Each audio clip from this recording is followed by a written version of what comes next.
আমাদের অবস্থা এমন, বলে মসজিদে গিয়ে নামাজও পড়ি, আবার হোটেলে গিয়ে পদপান করি।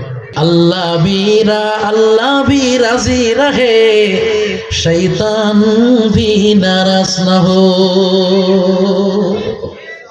আমাদের অবস্থা এমন, বলে মসজিদে গিয়ে নামাজও পড়ি, আবার হোটেলে গিয়ে পদপান করি। কেন? আল্লাহও খুশি থাক, শয়তানও খুশি থাক। পরে শয়তানরে গালি দেয়। কারা গালি দেয়? मुझे क्या हंसी आती है मुझे हजरते इंसान पर, फेले बदे तो खुद करे और लानत करे शैतान पर। ঠিক কিনা জোরে বলেন?